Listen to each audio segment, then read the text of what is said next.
Comment est-ce que tu as toutes ces connaissances? Oh, c'est gentil de parler de connaissances. Alors, déjà, première chose, je n'ai pas la science infuse, je ne sais pas tout, surtout, certainement pas, et je ne suis ni un médecin généraliste, ni un psychiatre, ni un psychologue diplômé. Il ne s'agit pas de se prendre pour ce qu'on n'est pas non plus. Il faut savoir rester humble dans la vie. Ceci dit, j'ai appris vraiment beaucoup de choses en cure et en post-cure. J'ai appris des trucs sur l'alcool et le cannabis que j'ignorais totalement. Et à l'époque, j'avais quand même, je me souviens son bon, 42 ans à peu près. Je me suis dit, j'ai 42 piges et je ne savais pas tout ça. Mais, hein? J'ai vraiment été choqué sur ce que j'ai appris sur le cannabis et l'alcool.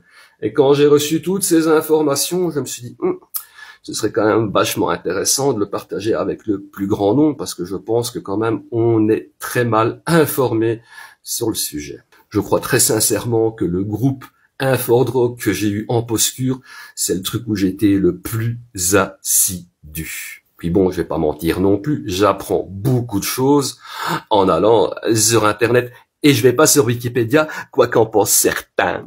Je vais me renseigner partout, sauf sur Wikipédia. Donc voilà, au fil de mes petites recherches sur Internet, j'ai appris beaucoup de choses sur les produits que je viens de citer, donc alcool, cannabis, mais j'ai aussi appris des choses sur la cocaïne que je ne savais pas. Je m'en doutais, mais pas à ce point-là non plus. Par exemple, je ne savais pas que la cocaïne rongeait la myéline, des trucs qui sont dans le cerveau qui relient les informations entre elles. Enfin, soit.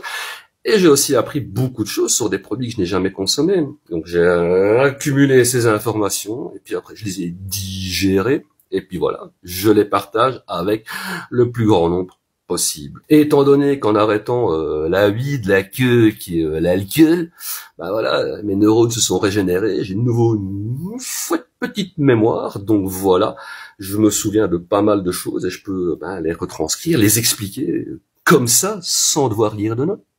Je me nourris aussi beaucoup des échanges que j'ai pu avoir avec d'autres usagers, anciens usagers en clinique ou dans le monde extérieur. J'écoute vraiment ce qu'on me raconte. J'écoute, je m'informe et après, je retranscris sur TikTok et sur d'autres réseaux sociaux. En tout cas, merci d'avoir parlé du fait que j'ai des connaissances, ça me flatte mon ego. Mais je reste quand même humble. Faut pas trop se la péter non plus, hein.